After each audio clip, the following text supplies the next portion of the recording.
travellers at Dover. Have you seen all this? Were forced to queue for hours. I mean, it depends who you believe, quite frankly. Some people have been saying that they've been sat there for 24 hours, other people 12 hours, 18 hours. Anyway, make of it what you will. The point is there were very long queues indeed.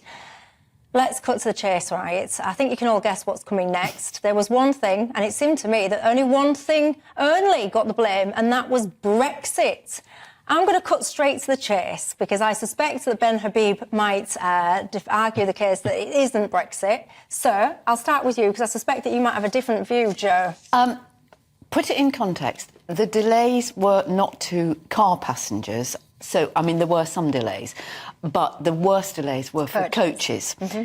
And the reason is that since we left the EU, we now have to, everybody has to get off the coach and go through and have their passport checked and stamped. So it is part of Brexit because we are now treated as a non-European country and the French are not treating us any differently. How were their passports checked before Brexit, coach travellers? You just throw it up at the window. Usually the coach driver would show it up at the window. What, just his passport or all your passports? But you didn't have to get off the bus. Yeah, but you had to show a passport. You had to show because a passport. we're not part of Schengen. No, you had so you had to what's show a passport. changed? It's a process. Or they would that's come changed. on. They'd come on and they'd check. So why don't they come on now? Because they are now, and you all know this, it's juxtaposed borders. So the government invited the French to put their border in England. Because otherwise you'd have the... And that's effectively how it used to be. Yes, they had their checks here and we had our checks there. But because there. everybody has now got to get off the bus... But why do they have to get off the bus? But the problem, Ben, is partly geographical, because you've got this massive traffic and, as you know, Dover is small. You know, there's nowhere you can expand. But there's no need for them to come off the bus. Well, there is if the French are going to check the passports and everybody has to go through passport control. This comes squarely down, if I may use the expression, bloody-minded French. No, it doesn't. It absolutely does. They're not treating us any differently to somebody coming from Australia. They absolutely treat us in a way that we don't treat them. And the example, which is QED in my book, is if you arrive at Heathrow from an EU member state, you're allowed to go through the e-gates with your passport. You're treated exactly the same as a Canadian, and I can't remember if the US can do it, but certainly Canadians can, Australians can. They can go through the e-gates. If we go to France now, they won't let us go through the e-gates. It is Do you mean French... the electronic gates? Yeah, the e-gates, you know, where you put your passport on the machine. Well, you don't have those down at Dover. And also...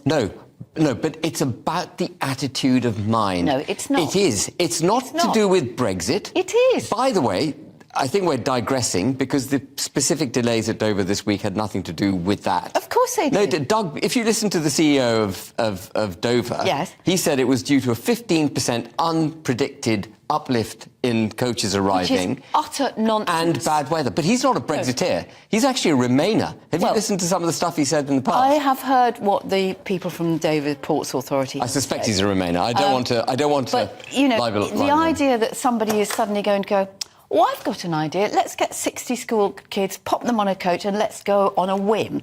All of these were booking. Are you saying you know better than the CEO who's come out and said he had a surge in demand much higher than he was expecting? And there was bad weather. Yeah, and of course there was bad weather. There's nothing you can do about. Yeah. You can't do anything about bad weather. But answer my question, though, because the CEO Because the surge in demand is ridiculous, because they know how many coaches they've got booked, how many passengers they've got booked. It's not like you can just turn up and go. So these coaches, particularly with school tour, will have been booked a long time ago. So the idea that all of a sudden there's a rush is ludicrous. But my argument is if this was Brexit, it would be a systemic failure at the port all the time.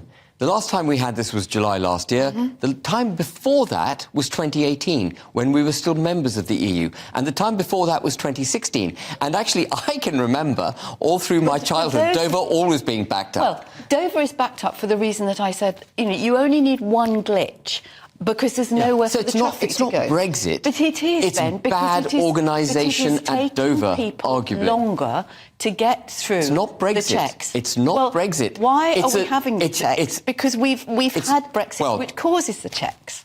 No. Because we had to have passport. We were never members of Schengen. We had to have passport checks. Never so had it becomes to get out of the coach. You never had to get out of your car. But there's no reason to get out of the coach now. It's just a matter of process. If the French desire to make the process extremely difficult for the Brits, which is basically their attitude to the United Kingdom, which is why I agree with Liz Truss when she was asked whether they're friend or foe. Strange taste in women, may I say. Suella Braverman and Liz Truss. Well, just because I agree with Liz Truss doesn't, make me amorously attracted to her. But the point is, it's the French response. No, it's not Brexit. It's not. And anyway, in this instance, I would argue I defer to Doug Bannister's better knowledge. In November, when we have the new, much delayed system, which will mean everybody has to be fingerprinted. Well, yeah. So right, let's just this fingerprinting thing. Yeah. What do you think to this? The whole biometrics and all the rest of it, because that is, an after effect of the Brexit vote, isn't it? The whole biometrics.